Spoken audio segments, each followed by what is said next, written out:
Our topic tonight is the future of land warfare, and it's terrible how events of the day underline things, but they certainly do.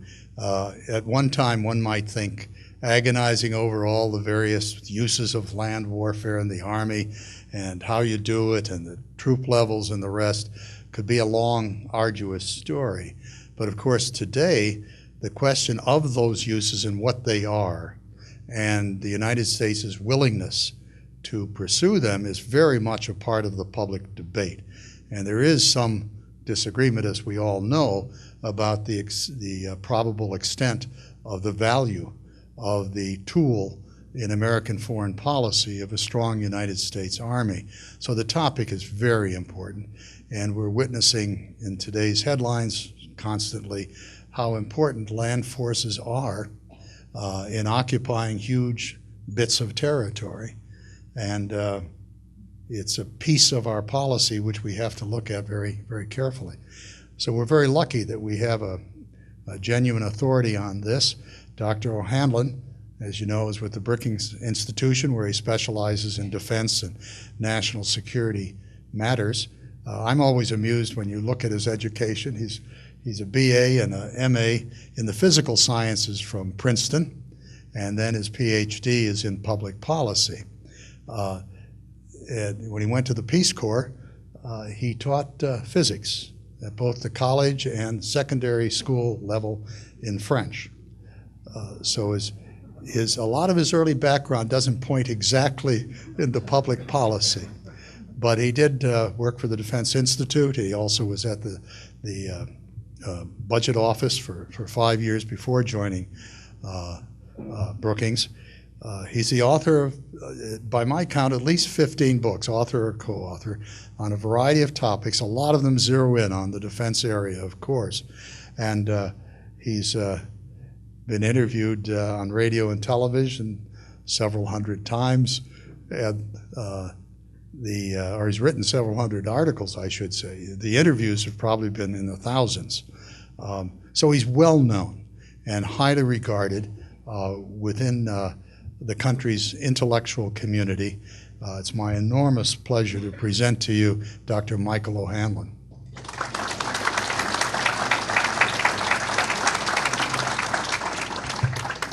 Thank you kindly, Frank. Thank you, everyone. It's wonderful to be with you. What a fantastic night in Baltimore. There's only one thing wrong, of course, which is that Camden Yards is dark. But it's worth noting that so is Yankee Stadium. And so I think one thing that we sometimes have to smell the flowers, take a moment, and enjoy, bad things not happening, which would have been another Yankees progression through the playoffs. And this talk is about bad things not happening, I hope, which is about future messy big land operations that the U.S. Army, Marine Corps, and the rest of our military and government writ large could wind up having to do. But at the moment, we're trying to tell ourselves that we don't think we'll have to, or that we don't even necessarily need to be ready for them. And it's that second part of the piece that I'm most worried about. It's one thing to aspire to stay out of these kind of things, and when you get the choices we have before us today and a number of trouble spots, maybe to decide not to go in with large forces. And we can talk about the immediate policy agenda, if you like, later on. I'm not going to focus on that in most of my presentation.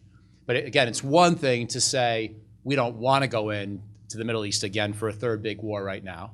And that's probably a very valid concern and a sentiment that most of us would share. It's something else to decide that we really don't need to prepare too much for these things in the future. And here's why I'm worried.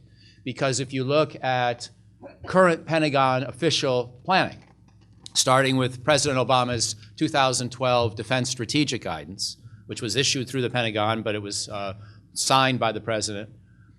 And then if you look at the 2014 Quadrennial Defense Review, which, as you would guess from the title, is what the Department of Defense produces every 4 years to summarize its overall thinking, strategy, and the force structure implications, the guidance is clear about land war. President Obama has said the U.S. Army should not prepare for any more large-scale stabilization missions. And by stabilization, I think you can generally understand that to mean counterinsurgency, peacekeeping, maybe even major disaster relief, but the whole range of other than war, other than traditional war scenarios that we've been doing, that our men and women in uniform have been doing for so many years, especially since the Cold War ended, but really throughout much of our history. And the reason why I'm nervous, I'm not here to tell you that we've made huge mistakes yet in how we're planning our forces. I think today's U.S. Army is excellent.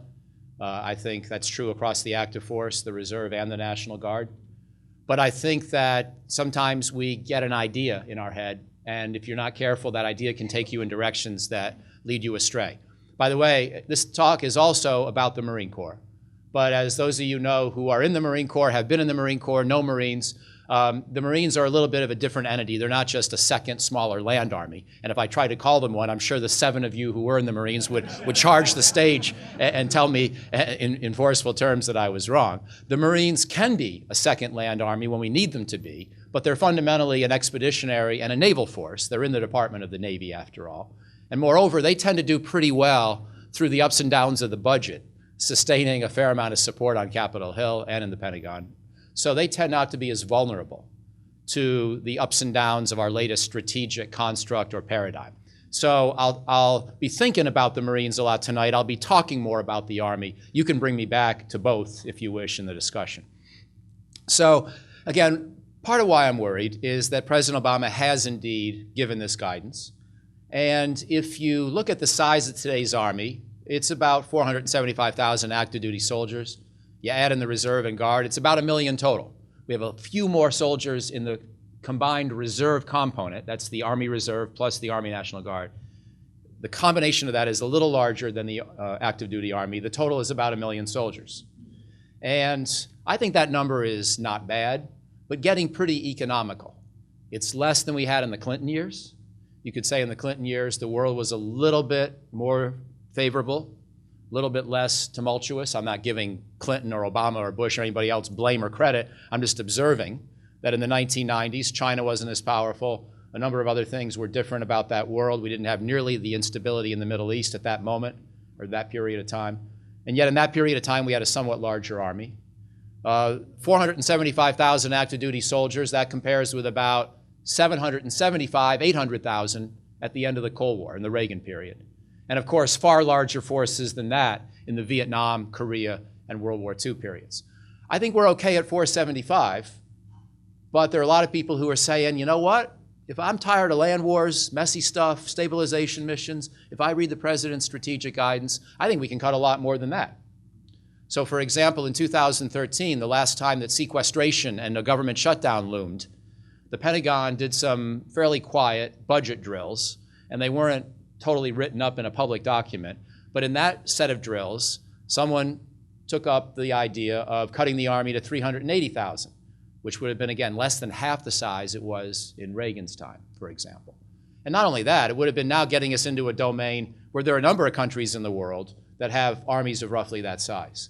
There are a couple, by the way, that are much bigger than ours today. China's, North Korea's, believe it or not. But if you get out into the 300, 350, 380 range, now you're in the same general ballpark as Russia, Turkey, South Korea, India, maybe a little smaller than India. So you're getting to a pretty modest force compared to the international norm, certainly compared to our own historical standards. And most importantly, compared to the plausible threats and scenarios that I think we have to worry about. And that's going to be the centerpiece of my talk here in just a few minutes, is to try to persuade you to think with me through 3 scenarios. With apologies, speaking of Baltimore and the Baltimore Orioles and other great things about the city, with apologies to the late, great Tom Clancy, who was much better, both in terms of course, he didn't even have Frank Bird on his side, but he still sold more books than I did. But on top of that, a very imaginative thinker and a very creative guy thinking about scenarios. So I'm sort of up here as Tom Clancy without the talent, but I still want to ask you to come along with me and think through 3 scenarios. And I'm thinking now, some of them could be near term, but I'm thinking a 10 to 20 to 30-year time horizon, because that's sort of the time period we should be thinking as we plan forces and think about how we're going to be asking our young soldiers to get ready for the future things they could confront in their career. Again, that's what I'm talking about tonight, fundamentally, is planning and creating capability, not a decision on where to fight tomorrow or next year. We can talk about that in discussion. That's not my primary charge. Let me tell you one more thing, though, that worries me about Oh, and one more thing about the debate in 2012, 2013. A man who I greatly respect and who did great things for our country when he was in uniform. He's now retired, Admiral Gary Roughead, who was the Chief of Naval Operations until, I think, 4 years ago. So we've just had another turnover. Admiral Greenert has just stepped down. A lot of the Joint Chiefs have just changed, as many of you know. But Admiral Roughead, I had the pleasure of being on a task force with him after he had retired on the U.S.-Australia alliance. Brilliant guy. But he wrote a paper in which he said, let's cut the Army in half from its current size, roughly in half. And I think this was just going too far. So if Admiral Roughead is engaging this debate and making that proposal, that means it's a serious debate, because that's a serious guy. And I want to take him on, because I think on this one issue, at least, he's wrong. Now, there's one more broad reason why I'm worried about where our ideas could take us. It's sort of our history in terms of the actual armies that we've had over the years, and also our history in terms of our ability to persuade ourselves that new technologies or new ways of war or just decisions we make here in the United States can foretell the future of warfare and our role in future warfare. We get a little bit overconfident in the United States. It happens about every 20 years, at least over the last century. A little bit overconfident, deciding just what future warfare will look like. And we're starting to do it again. So that's my motivation. But if you look back historically, we're also a country that usually, at least for the first 100+ years of our history, 140 years, we didn't have a big army ever, except during the Civil War. And so you all know, it took Baltimore to fend off the British armies 200 years ago. We couldn't do it down in Washington. We needed you to stop them in their tracks. But you were doing that when our army was only 15,000 people total. And then we, of course, built way up for the Civil War. But before that, we had the U.S.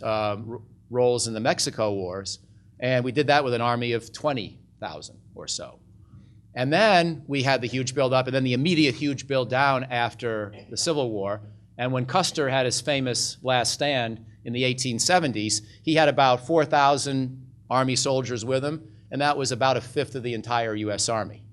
So, you know, we had built way down. We had taken the Army down to a much smaller number. And then you could say, well, that was okay. You know, maybe it would have been better that Custer not even fight that battle, arguably. But then you started to see Europe get ready for war. And at the turn of the century, our attitude was, that's those silly Europeans. That's the whole reason we got out of there. Let them fight if they need to. We're not going to have a big army to get involved. Sort of heeding Washington's and Adams' previous advice from 100 years before. And then lo and behold, we go from having the 17th biggest army on the planet, even though we had become by that point the #1 industrial and economic power, 17th biggest army, to having to ramp way up to fight World War I. And then we built way down again. We were built down, or, you know, downsized, and we were again around number 17 or 18 before World War II. And we all know what happened then.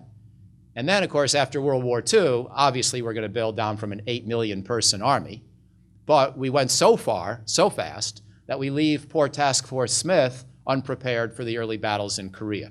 It's just sort of stunning, by the way, that this country, I mean, I haven't, you know, it's funny because the further away we get from 1945, in some ways the closer it seems to me, maybe because I'm getting older, and so it doesn't seem as far away. But it's stunning to think that in 1945, we had achieved the greatest military successes in the history of warfare. And in 1950, for a while, we lost to the North Koreans.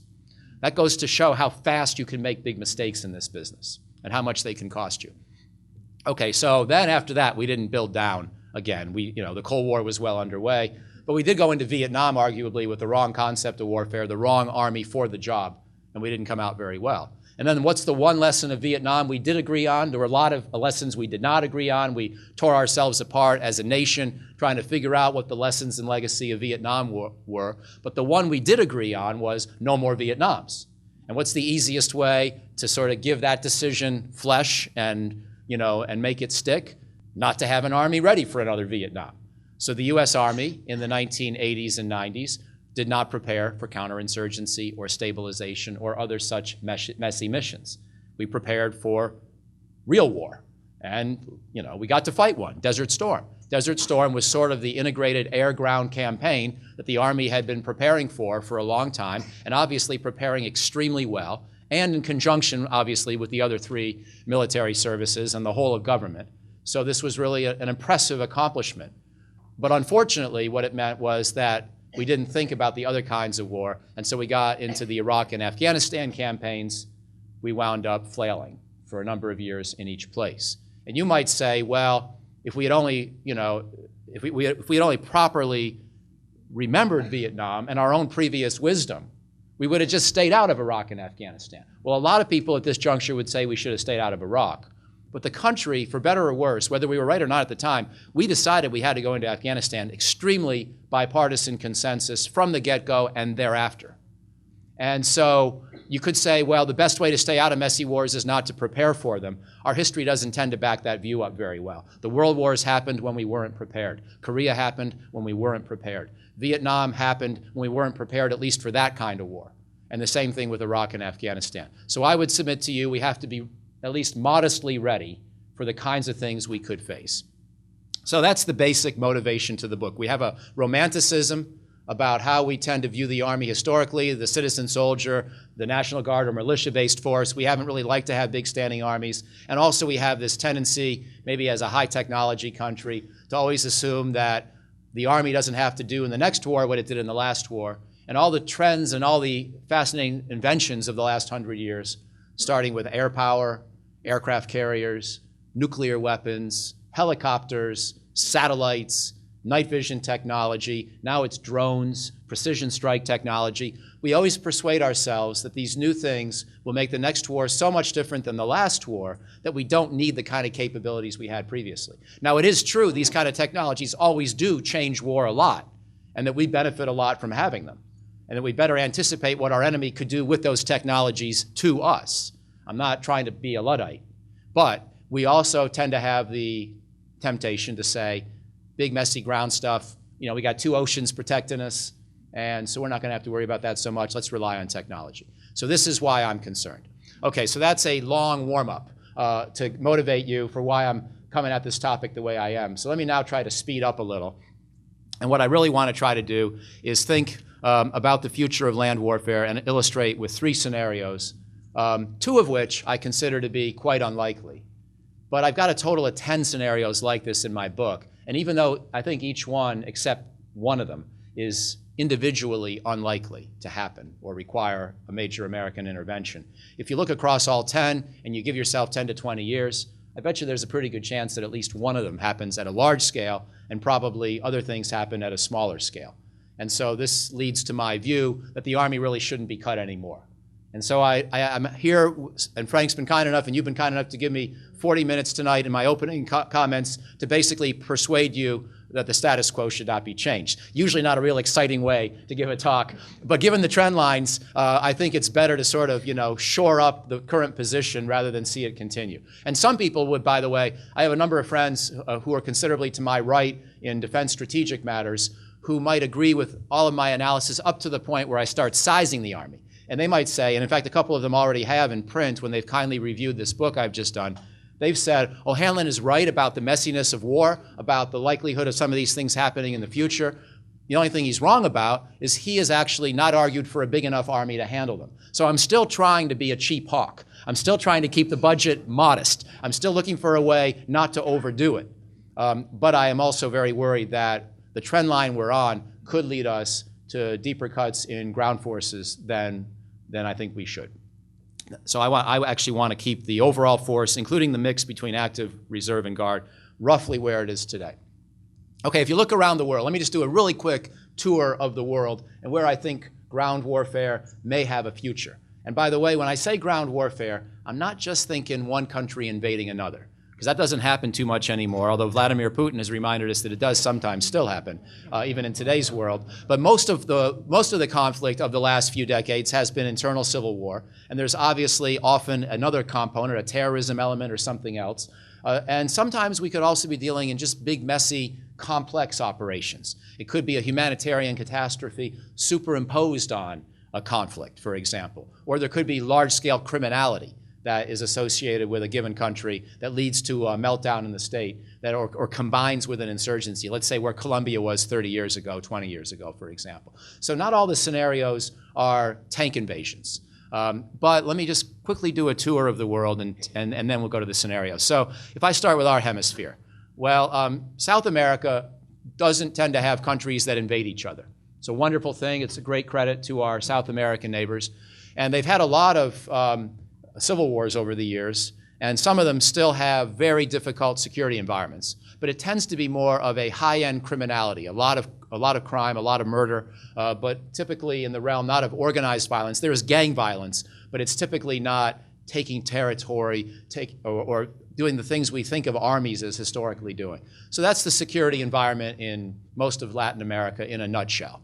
And obviously, there are a lot of people in the room who know a lot about Latin America. We could get into the details of specific countries later if you wish. But that's, in terms of broad brush, that's how I would summarize South America, Latin America. Doesn't get a huge amount of attention in my book, although I have one scenario that involves the meltdown of or further deterioration of the criminal environments in El Salvador, Guatemala, and/or Honduras, which, as you may know, have some of the highest murder rates in the world, to the point where their violence levels per capita are actually higher than Afghanistan's. So just by way of perspective. And you could imagine things getting worse, and maybe even leading to criminal gangs or drug cartels assassinating political leaders, maybe even assassinating Americans.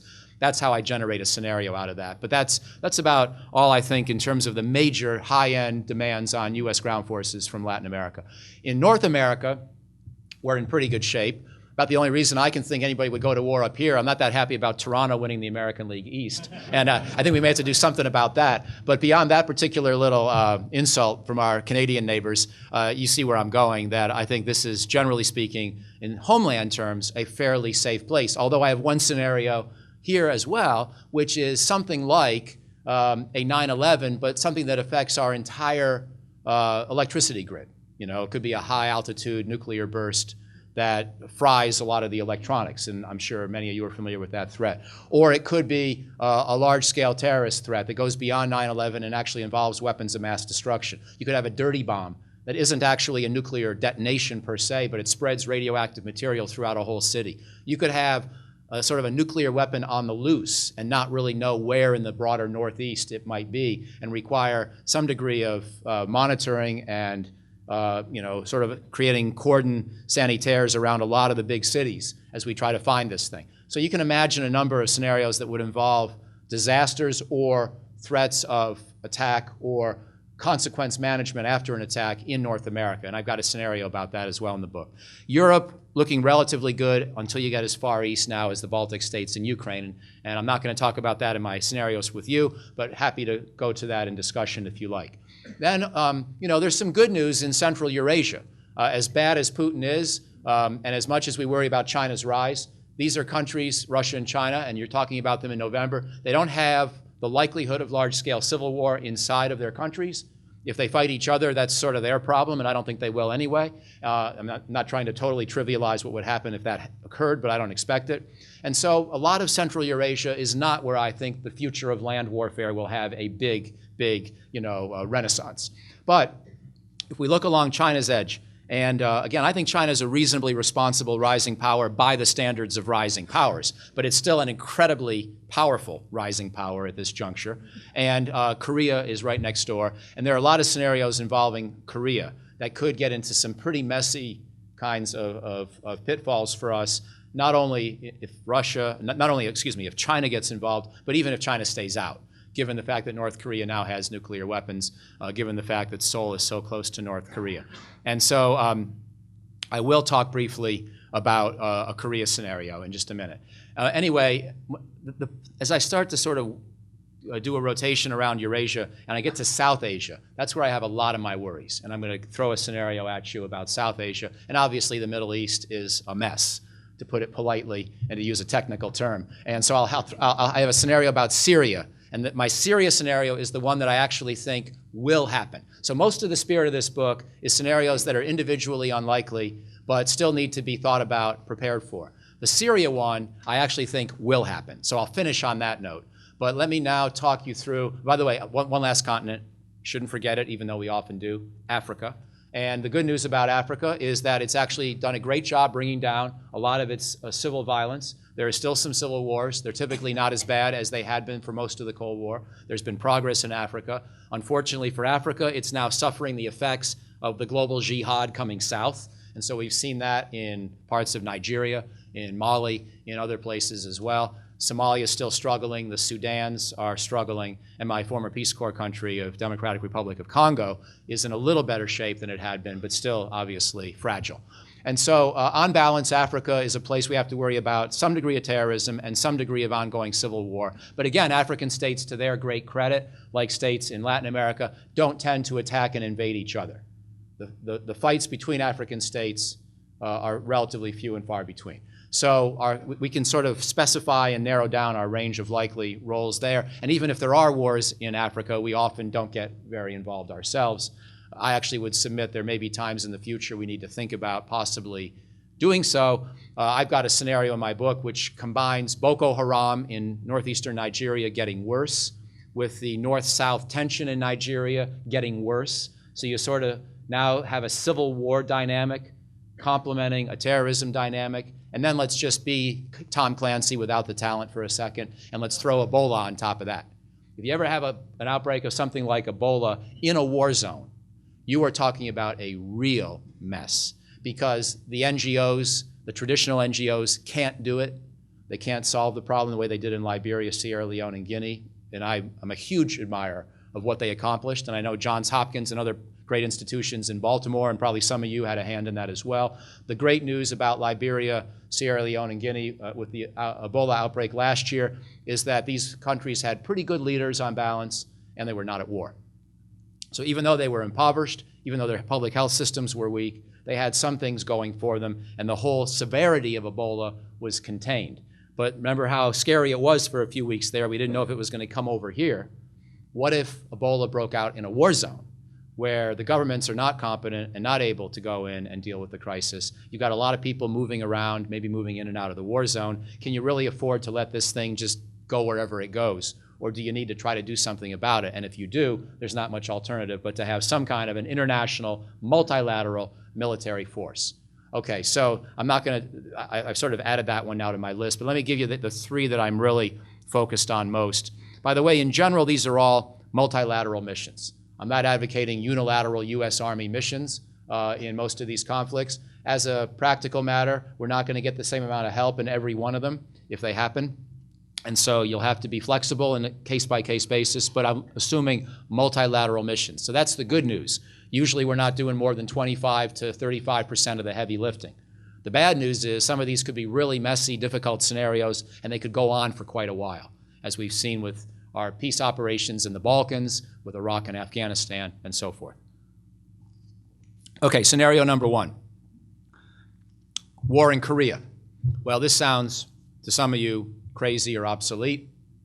I'm afraid I have no such confidence that it's crazy or obsolete. Kim Jong-un is the new 31-year-old leader of the country. At least he hasn't done what his father did in 2010, which was to authorize the military to sink a South Korean ship in cold blood and kill 46 sailors, and then go ahead and a couple of months later shell one of the fishing islands and kill 4 more people, totally out of the blue, cold blood murder. At least Kim Jong-un hasn't done that, but he has detonated a nuclear weapon on his watch. He has had his uncle assassinated as a power grab, and he's shown no interest whatsoever in economic reform or in political liberalization. And on top of that, he doesn't even get along with his one ally, China. The Chinese don't even like talking to this guy, and partly because he won't talk to them. It's like this 31-year-old punk who's running a police state and basically unwilling to even take guidance from the world's second largest economy. So the Chinese have had about enough of it, and who knows where this guy would go next. The North Koreans are prone to risk-taking, or at least to a lot of bluster. Now, one could say what they're always trying to do is scare us just enough that we have to get into negotiations or concede something, and then they'll back down before things get really ugly. Well, yeah, that's the happy way most of the scenarios turn out. But as I pointed out to you in 2010, it wasn't so happy. And the South Koreans, to their great credit, chose not to retaliate in kind. I think if you retaliate in that situation against the North Koreans, they may escalate right back, and pretty soon you're into what's becoming an all-out war. If we ever get to another all-out war with North Korea, don't forget they've got probably a dozen nuclear weapons.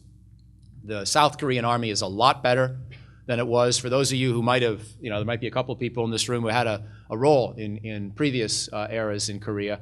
The South Korean army, we know, has gotten immensely better than it was in the 1950s or thereafter.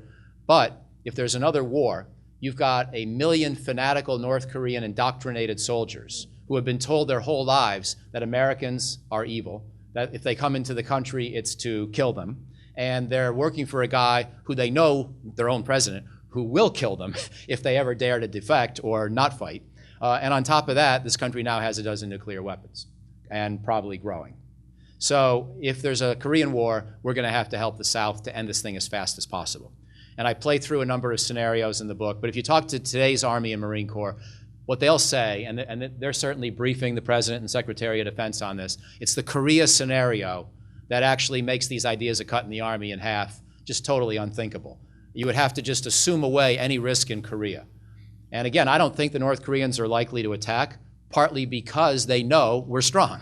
And so why would we want to mess with that deterrent? So this, to me, is one scenario. But that's sort of an old one that's been around a while. So let me get a little bit more creative and a little bit more interesting and do a South Asia scenario and then the Syria conflict that I mentioned, and then look forward to discussion with you. So if I could, on South Asia, you know that historically we have been allied with Pakistan, and we had 2 Cold War treaty alliance systems that they were part of. Those aren't really operational anymore. We're not really allies with Pakistan anymore.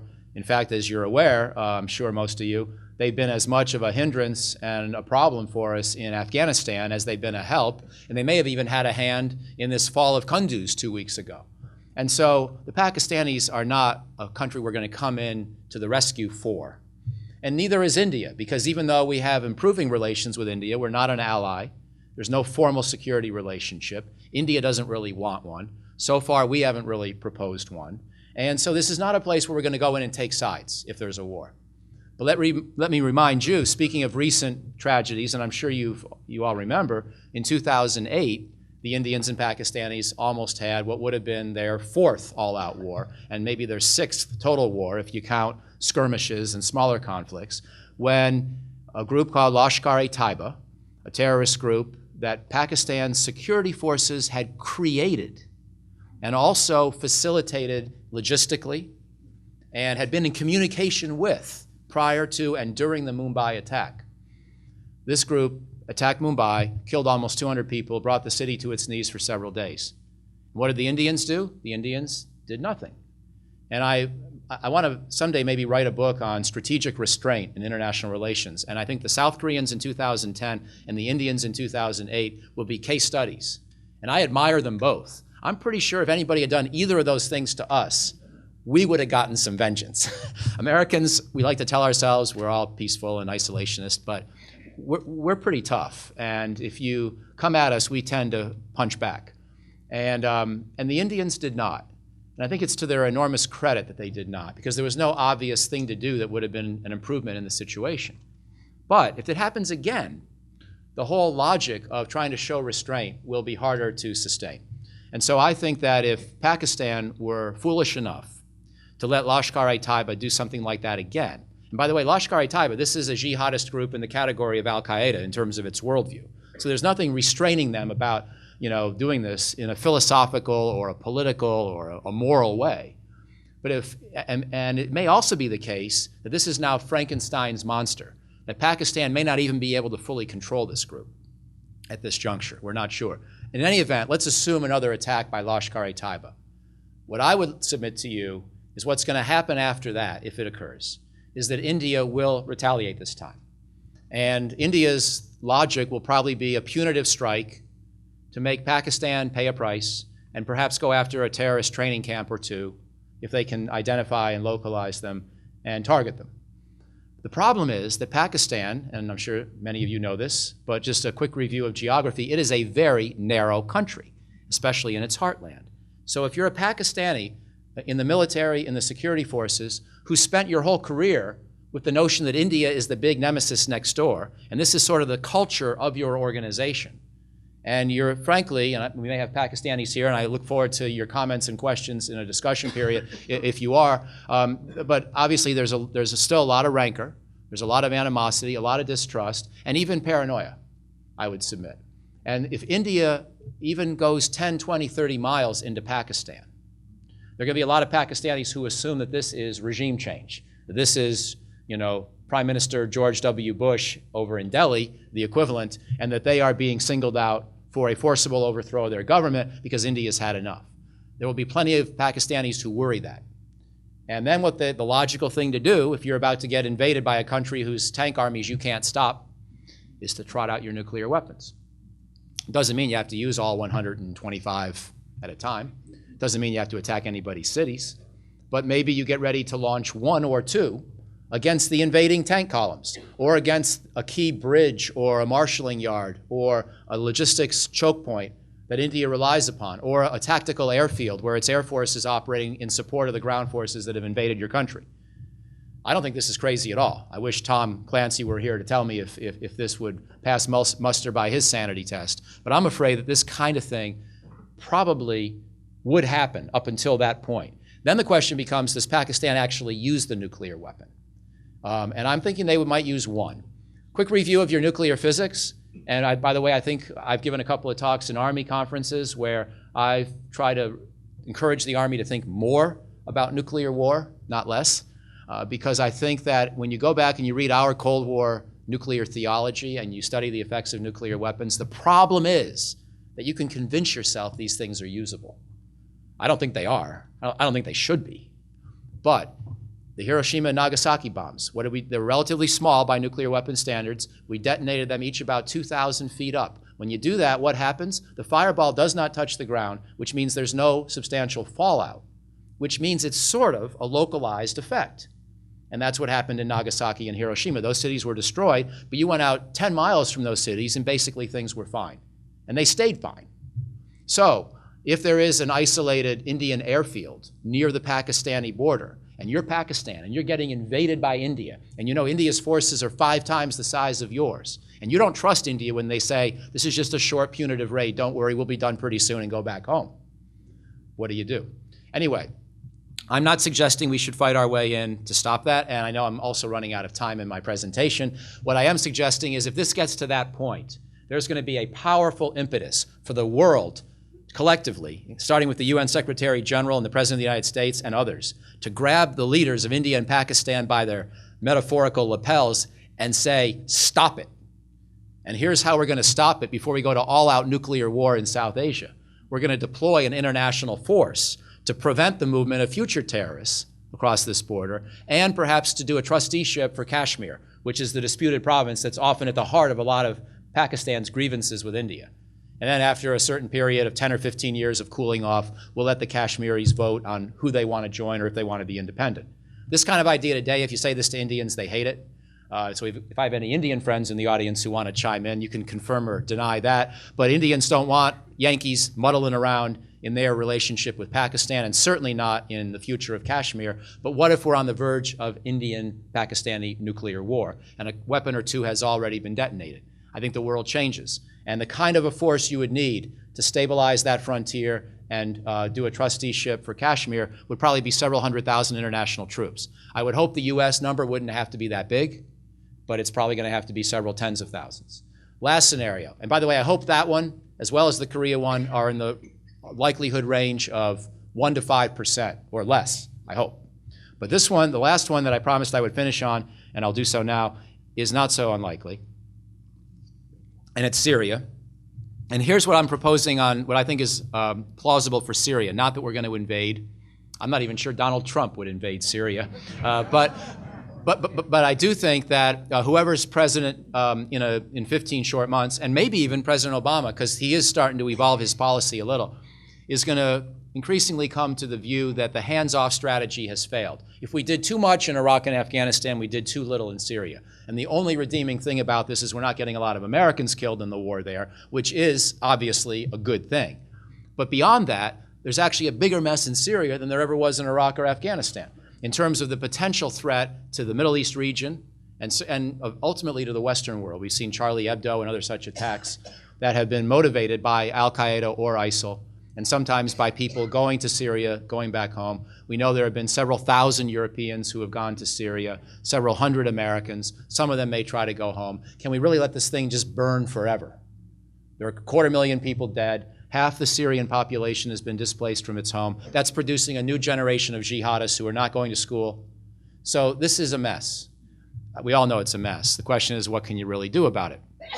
And what I would submit is that, and I won't bore you with the specifics of what I would like us to do right now, but I think if we get to a place where we've, over the next year or two, partially strengthened a more moderate Syrian opposition force, I think the only realistic way out of this thing that I can see is what I call the Bosnia Model, some kind of a negotiated confederation. And this could even allow a Russian role, since we're going to have to find a way, presumably, to accommodate some limited Russian role. Because I think President Assad could go up into a sector of the country where his fellow Alawites, the Shia group that he comes from, the minority, 15% of the population, they're primarily along the Mediterranean coast and into some of the central cities. The Mediterranean coast is also where Russia has its Navy base.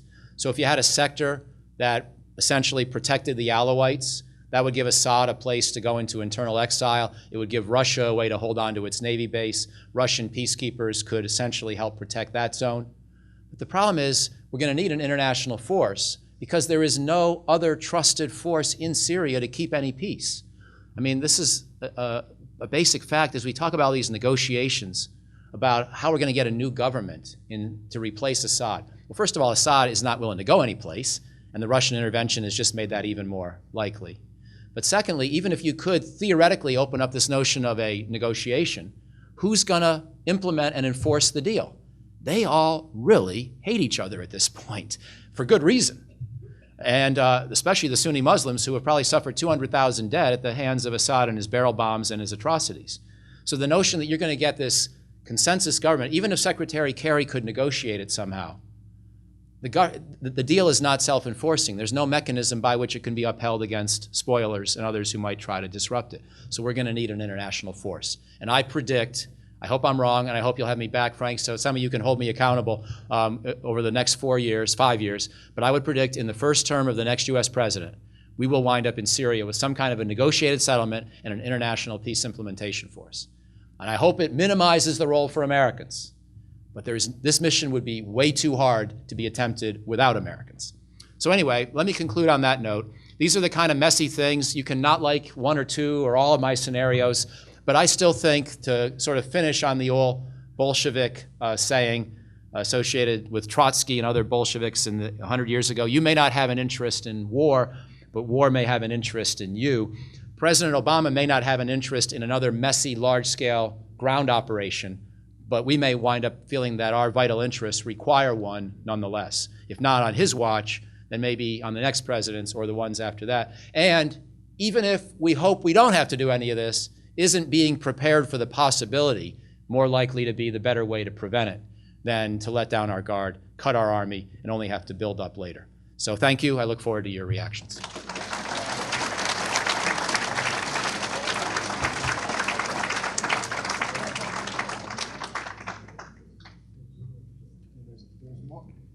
There's more in his book. Michael, thanks so much. That was a wonderful presentation. Yes, sir.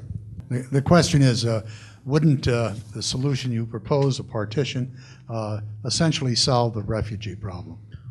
Well, I think it would help. I don't want to overstate the virtues of my own proposal. And first of all, it would take 2 or 3 years to get to this negotiated deal that I'm envisioning. I think we could make progress on the refugee problem sooner than that. Because one of the things I'd like to see us do, let's say, for example, starting in the Kurdish zone in the northeast of Syria, and then maybe in the Druze area and some of the south. Now, a lot of you aren't going to like this, but I'm going to say it anyway. I'd like to see us be willing to go in with an international coalition, not to protect the area ourselves, but to help the local fighters get stronger, train on the premises where they live. The problem is we're trying to do all this training now in Jordan and Turkey. And we'll only train people who promise not to fight Assad, which sort of takes out 3/4 of them. And then we'll only fight people, only train people who are willing to leave their communities defenseless for a period of time to get training. And they don't want to do that because they're aware that their communities are vulnerable. So I want to get on the ground with trainers. And that will also facilitate the movement of supplies and humanitarian relief, at least into those sectors. So I think you could start to do some of that in the next, in the next few months if you decided to get serious. But it's going to take probably years to fully alleviate the refugee flow problem. And as you probably are aware as well, maybe only a quarter of all the refugees arriving in Europe right now are from Syria. So even if we do half solve this problem, we've only mitigated the broader refugee issue by 10, 15, 20%. It's still worth doing, but it's not going to be a panacea, as I think you're aware. Do you expect the NATO force expansion to influence Mr. Putin? Well, there's different actions that Mr. Putin is taking. And the one in Ukraine, I think the answer to your question is probably no, because he's aware that we're not interested in fighting him or his, volunteers in Ukraine. Ukraine is not a NATO member. We do have something called the Budapest Memorandum, which partially pledges us to care about Ukraine's security, but it's different from a treaty commitment. And we've already proven over 2 years that we're not really interested in fighting Russia in Ukraine. And again, to bring my favorite presidential candidate into the mix, I don't think even Donald Trump said, let's go fight to liberate eastern Ukraine. So I don't think 40,000 versus 20,000 versus 80,000 matters if Putin has already decided we're not going to use it. Similarly, in Syria, I think Putin's aware that we're not interested in an invasion. And those 40,000, those are the kind of numbers that maybe begin to be relevant to a U.S.-led invasion. If we provide 100,000 and Europe provides 40, we can go do our third big Middle Eastern overthrow of the last 15 years. But I think, again, Putin listens to us. He's a pretty studious scholar on American politics and political dialogue, and he knows that not even Lindsey Graham or Donald Trump or Ben Carson wants to invade Syria. Maybe some of those candidates are willing to do more than Obama, but again, the 40,000 number doesn't really seem relevant to that scenario. Where it might be relevant is in shoring up the security of the Baltic states, Poland, Romania, the frontline NATO states. And so, yeah, I do think that it's probably a useful measure for those reasons. And we shouldn't trivialize that, not that any of you would, but that's the one place where if Putin really did monkey around, we could wind up in World War III. And so whatever small risk there is of Putin misinterpreting our commitment to our fellow NATO members, that's a very important one to eliminate any and all doubt. So to the extent that the enlargement of the Rapid Reaction Force contributes to the idea that NATO can really go and defend all of its members, then I think it has at least some modest utility for that purpose. How well do we do the job of preparing to take action, go to war, in areas which are dominated by a set of non-state actors? Well, we don't do all that well, but I think that we've got a paradigm that says our special forces are so good at what they do, and our intelligence community is so good at what it does within realistic expectations of what they really could be, held accountable for doing, that if we recognize that these big operations are a mess and they're expensive and they're bloody and they don't do us any good and they don't produce lasting outcomes, that therefore we should rely on the Delta and Navy SEAL kind of approach to counterterrorism and also drones and various kinds of new technologies. And there's a great appeal to that, and that's essentially what we've been trying to do in Yemen. You could say, if you broaden that definition to include air power, that's sort of what we did in Libya. We overthrew Gaddafi and then pulled back. But of course, we don't get great long-term outcomes from that approach either.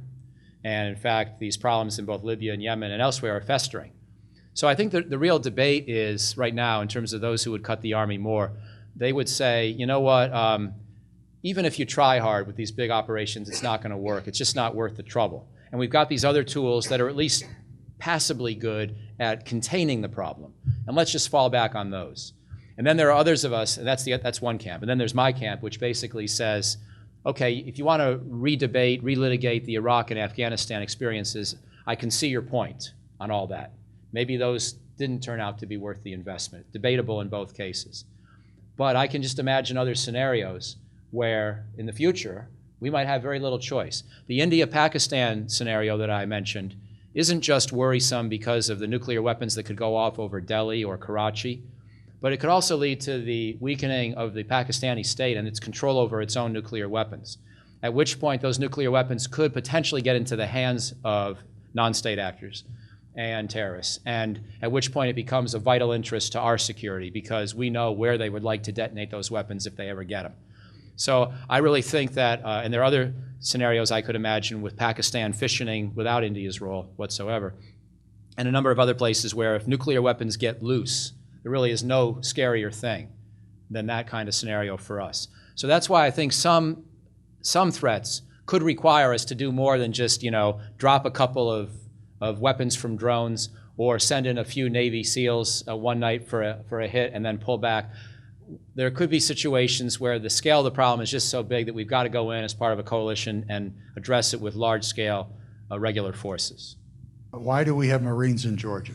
Well, I mean, I know the overall concept, but more specifically what they're doing there.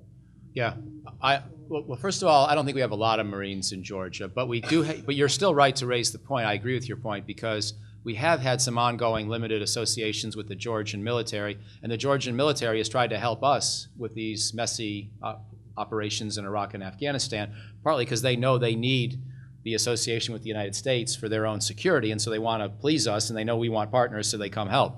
And so then we wind up in limited training missions, and we've got, at any given moment, dozens or even there may have been a couple hundred at a given moment in time of American forces broadly defined, not to mention embassy security.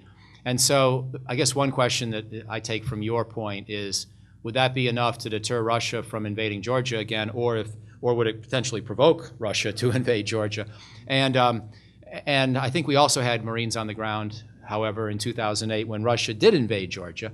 So, and that was never the reason that Russia gave for why they did it. And they were pretty close to the Georgian capital before they turned around. I think their beef with Georgia is about Russia-Georgia relations. Now, if there were another Russian invasion, we'd have to worry about how to keep our people safe.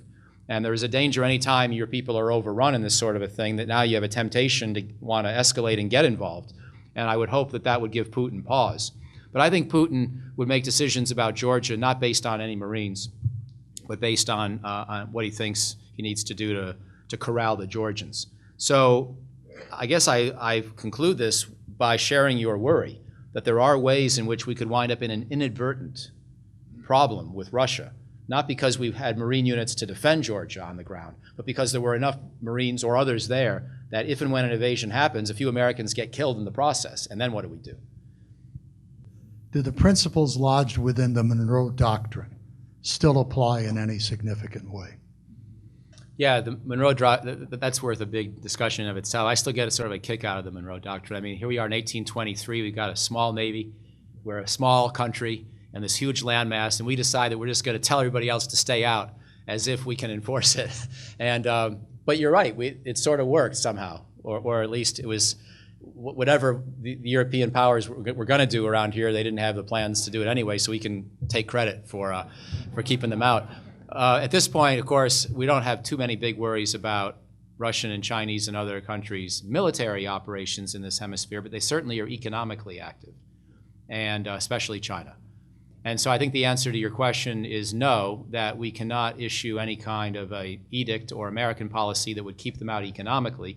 What we're going to have to do is help countries in this hemisphere monitor the character of Chinese investment and help them decide for themselves how much of it they want, and wonder if maybe too much of it would be a bad thing, even if some of it is a good thing. Because when Chinese invest, there are places in the world where they're doing a lot of good with their investment. And I'm generally a fan of overseas Chinese investment. But of course, they also will do it for their own purposes. They'll try to secure long-term contracts for certain resources. Our Brazilian friends are not always entirely enthralled with the idea that China sees them as this resource stash from which it can pull out whatever it needs, agricultural or rainforest resources or minerals, and this doesn't really contribute to Brazil's broader development. Other countries in the region have mixed views as well about China's benefit, but they're going to have to decide for themselves. It's too late for us to make those decisions. And I think most of what China's doing is, at least from our point of view, benign, even if it's not always great. So my answer to your question would be no. I don't think that this is something that we can handle here with any direct American action, but we can try to keep improving the kinds of transparency standards, the kinds of investment standards that are considered international norms, so that China's investments here have to comply with basic principles that would be to the benefit of the countries of this hemisphere. I think that's the best we can do. Do we have a solid and acceptable and promising defense against nuclear weapons of a modest size, briefcase size specifically? Well, I think the way we deal with the threat of nuclear proliferation is multifaceted. And we've had the Cooperative Threat Reduction Program with Russia, and then we've expanded it. Senator Nunn and Senator Lugar and others promoted that after the Cold War ended. That's been a very important way to try to help other countries secure their nuclear materials at the source. With the Department of Homeland Security, after 9/11, we got a little bit more inclined towards scanning a few more containers as they came into the country. The problem is before 9/11, we were scanning maybe 1 or 2%. Now maybe we're up to 5%. And so it's pretty hard. I think the physicists in the room will know that the signature given off by uranium or highly enriched uranium or plutonium is actually not that incredibly powerful, and it's easy to shield with lead. So you can't just have a sensor here that's going to find a nuclear weapon, a mile away. You got to be really close to it, which means you got to do this with a great deal of rigor. You got to almost make a fortress out of the country. And so that level of prevent defense is pretty hard to do. That's why we've tended to focus more on going to the source, helping the Russians try to improve security, try to convince countries not to use highly enriched uranium as a reactor fuel for their research reactors, try to just generally reduce the likelihood that these things will be accessible to terrorists, thieves, or other illicit actors. And then finally, one last dimension you could imagine, the term prevent defense can be interpreted in multiple ways. And of course, preemption is a notion associated with George W. Bush and the Iraq War.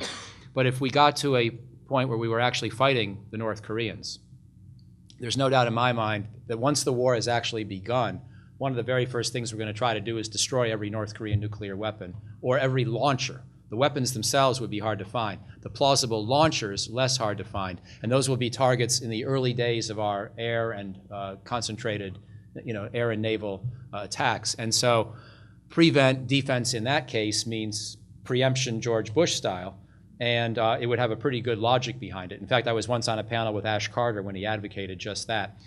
This was back before he was Secretary of Defense, but I would bet he might still, under certain circumstances at least.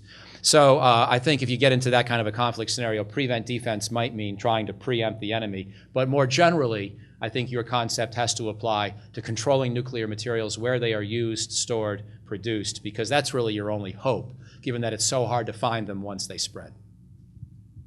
This, by the way, is the 8th time that Dr. O'Hanlon has addressed the Council. We're grateful this time as much as ever. I apologize to all of you who have questions, but we've run out of our time. And by the way, Dr. O'Hanlon's book contains this and much, much more, and he's willing to sign some copies which are for sale to my left. Michael, thank you so much. Thank you, Frank. Thank you all.